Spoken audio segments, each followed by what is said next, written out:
हिवरे बाजार गावचे सरपंच पोपटराव पवार यांचा देखील खरातसोबतचा व्हिडिओ समोर आलाय।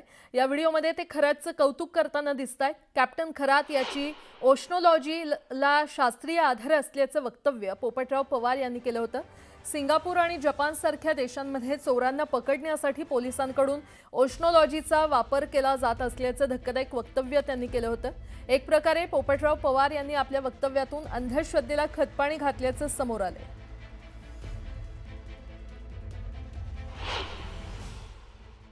टेक मंदिर आम्ही अनेक वर्ष आत फाउंडेशन व्हायचं, अर्ध्यावर जायचं बंद पडायचं, समस्या कळत नव्हती आणि सरांनी नंतर एक सिद्ध पूजा केली, ते कोडं उलगडलं आणि मग आणखी आम्हाला कळालं की इतकं असंही असू शकतं का। आणि त्यानंतर मात्र ते मंदिर आज एवढं सुंदर झालं। ओढ्याला पाणी नाही पण यावर तिथं एक नाभी आहे देवीची, त्या नाभीतून सतत पाणी वाहतं आणि मध्यंतरी ती संकल्पना बंद पडली होती।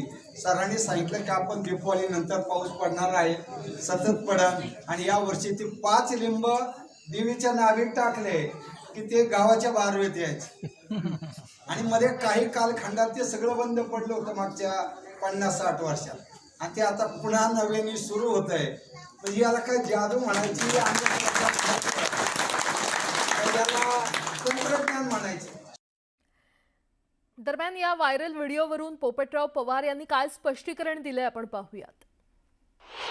कुठलाही संबंध फक्त मंदिराच्या दृष्टीने आलेला होता आणि या कार्यक्रमामुळेच कुठेतरी राज्यात बाहेर जाताना अनेक राजकीय कार्यक्रम असतात, प्रशासकीय कार्यक्रम असतात, या रूपाने कधीतरी व्यासपीठावर येणं झालं असेल, परंतु यानंतर अशी भोंदूगिरी किंवा या सगळ्या कुठल्याही प्रकरणामध्ये आमचा दुरान्वये संबंध नाही याची आपण दक्षता घ्यावी।